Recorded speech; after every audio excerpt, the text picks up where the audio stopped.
What's up, YouTube? This is Too Raw for TV. Alright, so I want to go ahead and continue with trying to finish off as quickly as possible this top 10 NBA coaches of all time list so I can start working on my top 10 ABA players of all time. By the way, I'll be putting these top 10 NBA head coaches in a playlist just in case you want to look at the playlist on the YouTube channel.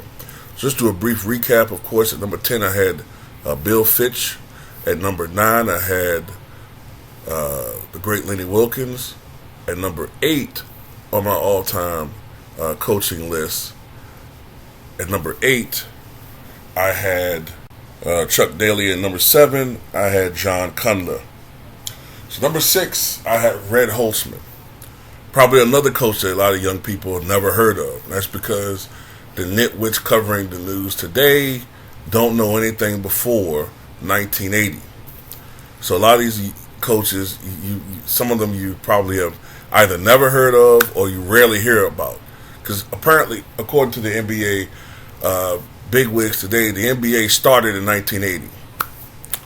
But anyway, Red Holzman is best known for being the head coach of the first two, and unfortunate to Knicks fans, the only two championship teams in the franchise history, 1970 and 1973. And he was the head coach of the New York Knicks from 1967 to 1977, and again from 1978 to 1982. He was inducted into the Basketball Hall of Fame, the Naismith Memorial Basketball Hall of Fame, in 1986, and in 1986, and in 1996, 2 years before his passing, Holzman was named one of the top 10 coaches in NBA history. So magically, a guy like Holzman was a top 10 coach in 96, but now you don't ever hear about him no more. They talk about all the great coaches. See how that works? That's why you need channels like mine and others, because NBA history would be lost if it wasn't for people like us that's trying to salvage it. But, it is what it is. Red Holzman was born William Holzman in Manhattan in New York City on August the 10th, 1920. His parents were Jewish immigrants. He grew up in Brooklyn's Ocean Hill, Brownsville neighborhood and played basketball for Franklin K. Lane High School in the mid-1930s. He attended the University of Baltimore and later the City College of New York, where he played for 2 years until graduation in 1942. Holzman joined the United States Navy in the same year and played on the Norfolk, Virginia Naval Base team until he was discharged from the Navy in 1945. That's when the war that's when the war and the war generally came to an end. After the Navy, Holzman joined the NBL Rochester Royals, which won the NBL championship in Holzman's first season, and he was named Rookie of the Year in 1944-45. In 1945-46 and 47-48, he was on the NBL's first All-League team. In the interim year, he was on his second team. Holzman stayed with the team throughout their move to the NBA and subsequent NBA championship in 1951. In 1953, Holzman left the Royals and joined the Milwaukee Hawks as a player-coach, eventually retiring as a player in 1954, but continuing as the team's head coach. During the 1956-57 season, Holzman led the Hawks, then in St. Louis, to 19 losses during their first 33 games, and was subsequently fired. He then became a scout for the New York Knicks for the next 10 years, till 1967, whereupon he became the team's head coach for the most part until 1982. Holzman's former player, Willis Reed, replaced him as Knicks head coach in 1977, but Holzman returned near the start of the 78-79 season. During their 15-year span as Knicks coach, Holzman won a total of 613 games including 2 championships in 1970 and 73.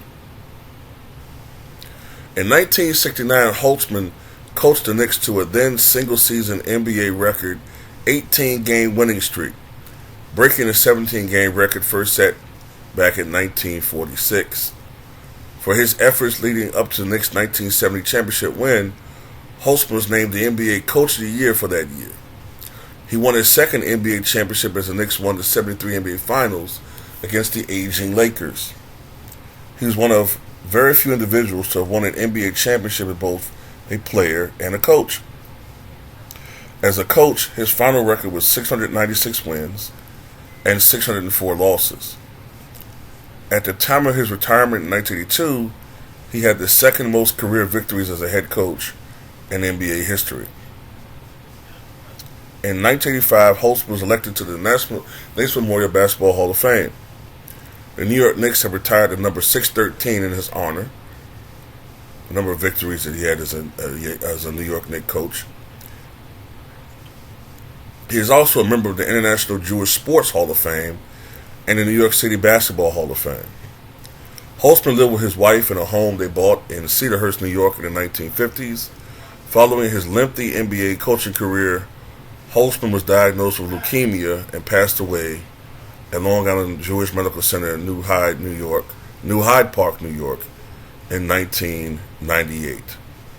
In 2000, a clock tower was erected in his honor at the intersection of Central Avenue and Cedarhurst Avenue in Cedarhurst as part of Operation Downtown, a project started by Nassau County Presiding Officer Bruce Blakeman and Mayor Andy Parise. As far as his accomplishments are concerned, an NBA champion as a player, an NBL champion as a player in 1946, two-time All-NBL first team, All-NBL second team, NBL Rookie of the Year, third-team All-American Converse. As a coach, two-time NBA champion, the 1969-70 Coach of the Year, two-time NBA All-Star Game Coach of the Year, all-time All-Star Game Coach, three-time BSN champion, top 10 coaches in NBA history, top 15 coaches in NBA history, and of course, number 613, his total amount of wins as a New York Knicks, is retired in his honor by the Knicks back in 1990. And why was he called Red? Well, because when he was younger, before he turned gray, his hair was red. Pretty simple. But anyway, that's all I got to say in this video, man. Tell me what you guys think.